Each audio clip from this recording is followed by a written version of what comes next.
Hey, good Saturday, everybody.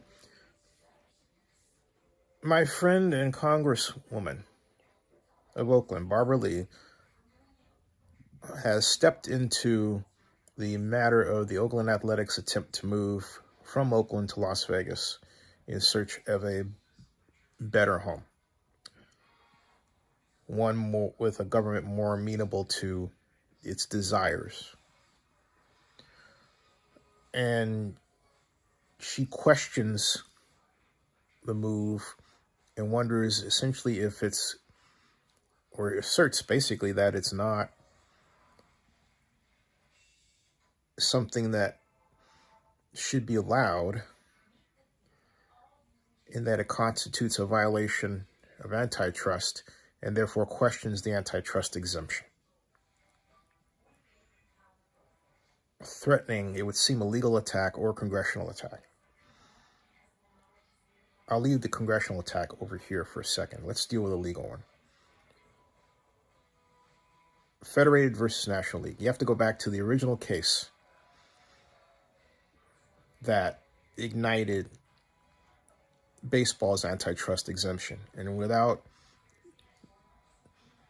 going into that nomenclature, I will simply explain that the idea is that baseball is considered an exhibition done in one place, not something that is being transported from place to place.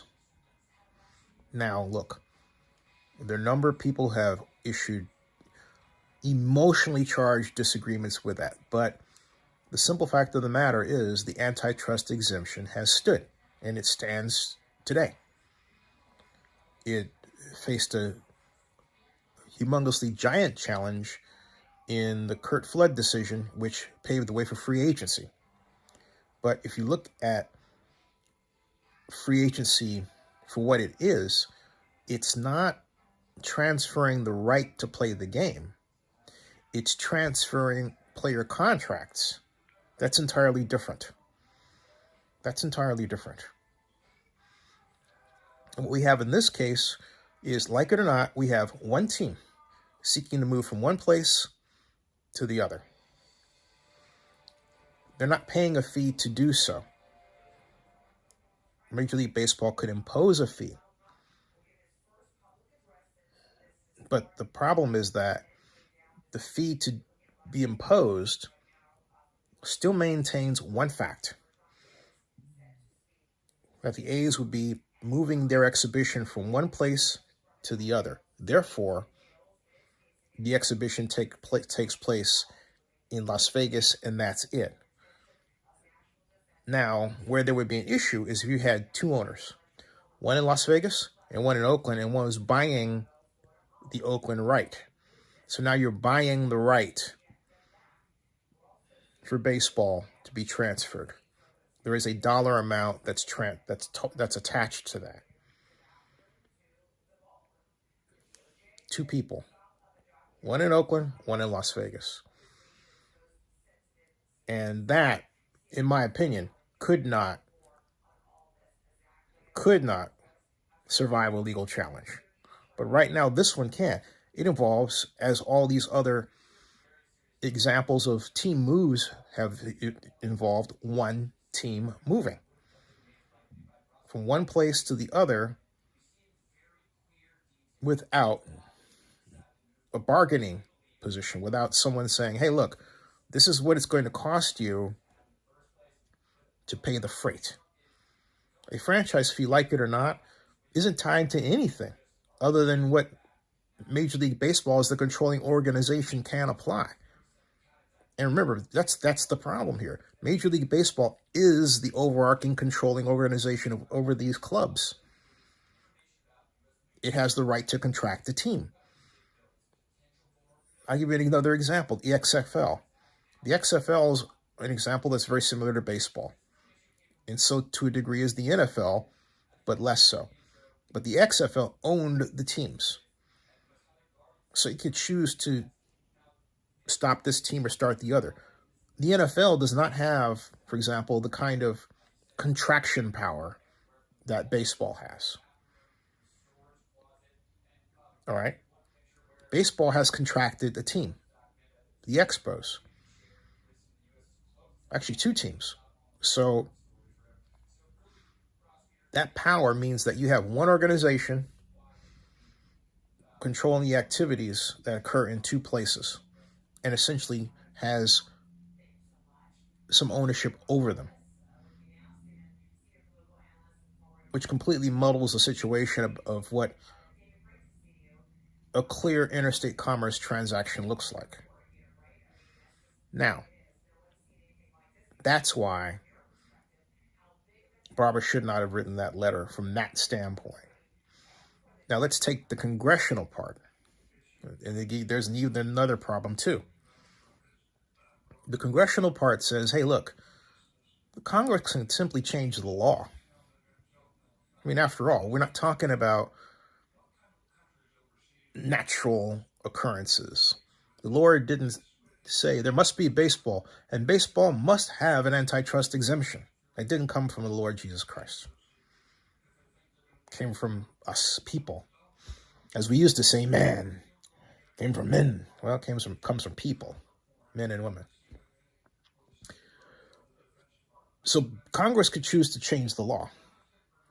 But the reason Congress hasn't touched it gets into the real thorny issue that exists and causes me to say that it is for this reason I'm about to present to you that it will be another generation at least before the baseball antitrust exemption is removed, if it ever is. You never say never, right? But here's why I say that. Because this is a zero-sum game. Someone loses a team, Oakland. Someone wins a team, Las Vegas. What happens when you have that? What do you gain? You gain politicians and judges who want to maintain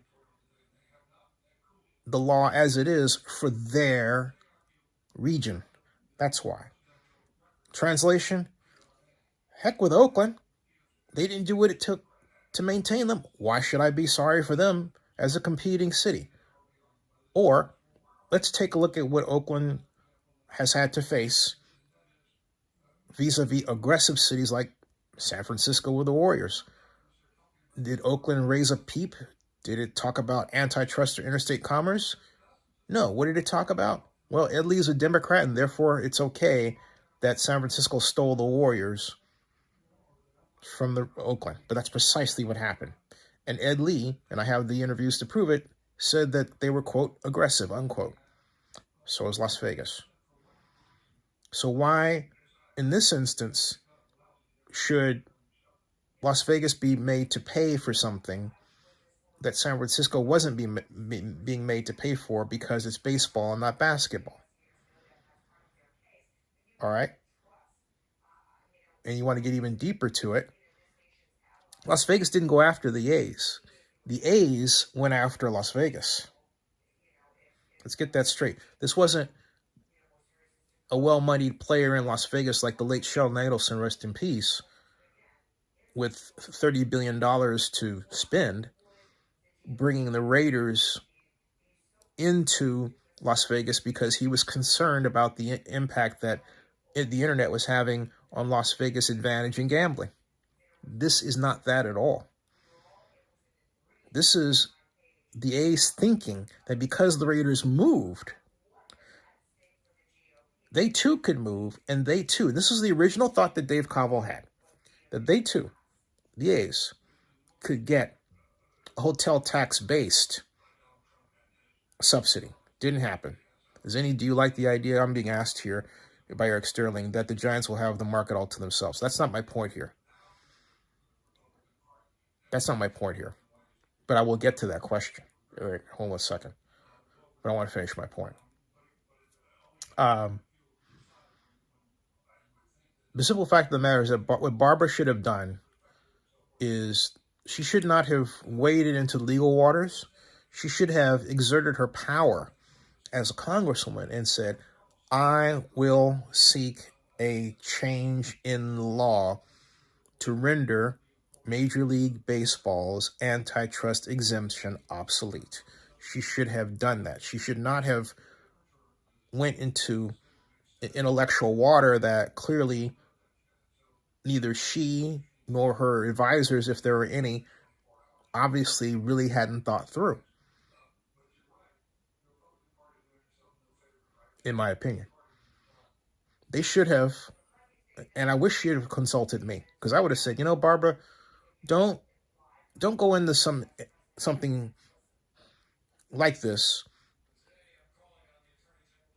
from a legal intellectual perspective as opposed to a congressional intellectual perspective, because you are a congresswoman. You have the power to at least pursue a change in it, and do it. But don't imply that the antitrust exemption currently is such that this move can't stand or anything else, because it can. The other problem with what Barbara did is the timing. Barbara is running for Senate against Adam Schiff and Katie Porter, two high-profile congressional leaders of California, against another high-profile congressional leader of California. And there are those who say, hey, we do not have enough African-American representation in the Senate. And that is true. But the other question you have to ask is, what home run has Barbara Lee hit for California that would give her profile such standing as to be able to challenge Adam Schiff and Katie Porter? And that question causes you to take a hard look at what she has done over that time versus the two of them. And from a standpoint of high watermarks, Adam Schiff has gained large exposure for going after Trump. Giant.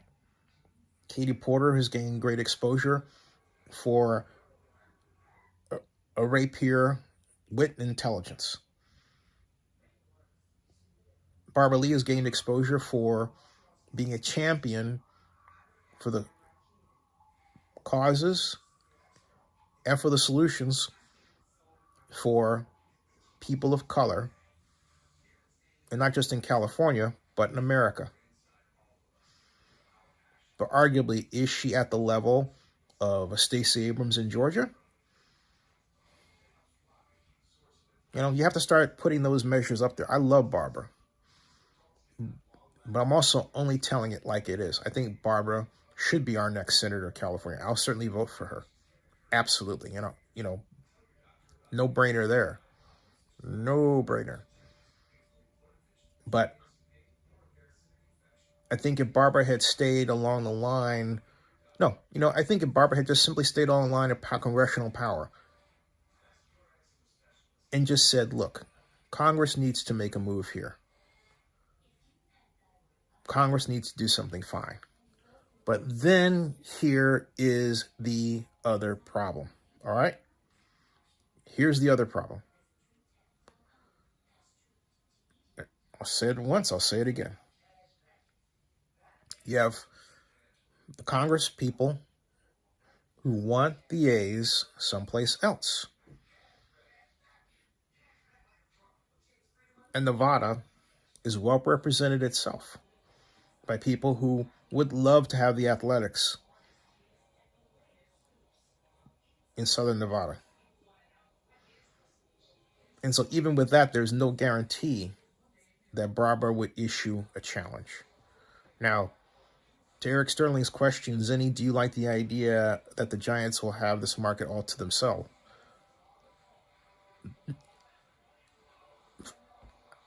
The Giants have been there before. Do I like the idea? It doesn't bother me. I'll be really honest with you. It doesn't bother me. What bothers me is that the city of Oakland does nothing to make absolutely certain that there will be a market for an expansion team. All right. Again, this points back to my consistent criticism of Oakland government. Oakland government hasn't done anything, and you all who claim to be A's fans have not forced the government to do a thing. You haven't sued them. You defended them by not criticizing them. Not anywhere near the level you criticized John Fisher and Dave Covell. And if anybody like myself defends the idea of the A's moving, you say, oh, John's paying you. John does not have to pay me to say this. I went to school to be an urban planner. I went to school to change laws and to establish organizations and procedures to make a city's economy better. And so for those of you who are saying, oh, you're just pissed off that you weren't in charge, you're damn right. So you're saying I shouldn't state that? Are you nuts? And people who say those things have no confidence in their own abilities, let alone anybody else's. So, look, you speak against me because I say I should be in charge. You don't have the confidence to stand up for yourself to say that you're good at anything if you hold that idea. I will defend myself against 3 million people because I can get it done and they can't. You hear what I'm saying? All right? So yeah, you're doggone right. I went to school to do the kind of thing that would save the A's. And I came this close to bringing the Super Bowl to Oakland against my own city fighting against me. But I was determined to win. I got us to 3 finalists. It scared the crap out of everybody because people who work for Oakland to this day do not believe in Oakland's potential. They're just taking the taxpayer money. They do not fight for Oakland. Eric Sterling says, Zenny, you know I've been a big critic of the city of Oakland and their lack of action. Correct, you have, Eric. But you're also one person.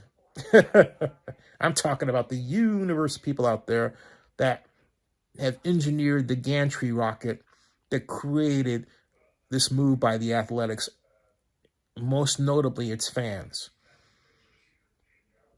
Oakland Athletics fans have not stood up to the plate and challenged Oakland's government and held it to its charter-written objective. It is in Oakland charter law that the mayor of Oakland must improve the city's economy, must do economic development for the city. I argue you could file a lawsuit on that basis. Okay? You should be very upset that the city does nothing and, thinks that just gonna, the fans, local media, but think that, having access to talk to the mayor is a great thing. It isn't, because it just allows the mayor to use what media goes down that avenue as some sort of rubber stamp for the maintenance of their bad decisions.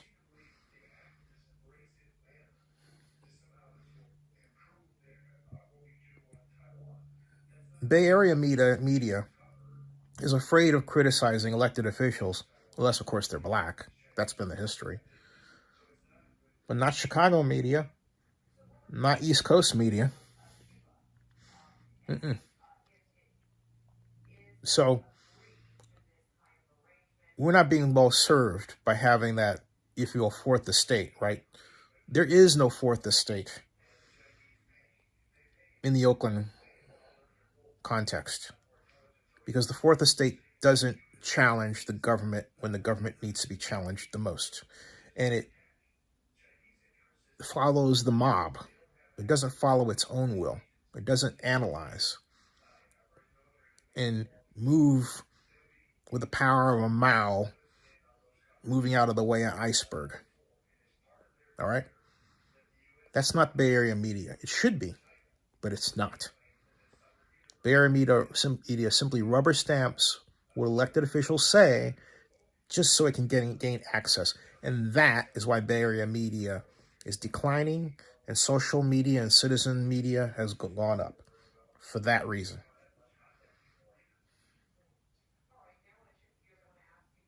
Among others. All right? Now, Eric sternly asked me, Zinni, what do you see of the future of Oakland? Well, I said during the Raiders issue that Oakland had to prove that it had the will and the initiative to complete big projects. Oakland has not done that. The future of Oakland is what you see it right now. Consider this, Eric and others. We built the Oakland Convention Center downtown, where the Marriott's connected to the convention center. 150,000 square feet, 1988. Have we expanded it? No. What has happened since 1988 till now? San Francisco has added 2 million square feet of convention space when you count the Moscone Center or their hotels with ballrooms and so on. We have done nothing. Oakland government leaders have been content to let San Francisco take the lead as opposed to what some of us in Oakland have wanted, which is for us to challenge San Francisco's supremacy simply by building not just the port, but convention centers and maintaining our sports facilities. We handle our sports facilities, now I'm talking about the Coliseum, as if it's a giant high school gymnasium. Nothing better. Eric says it will continue to fall behind other Bay Area cities like San Francisco and San Jose. Oakland is headed to become simply East San Francisco. That's the saddest fact of the whole deal. So there you go. All right. More on this later. Subscribe to Zinni62 and bookmark oaklandnewsnowblog.com. That ends this broadcast. See ya.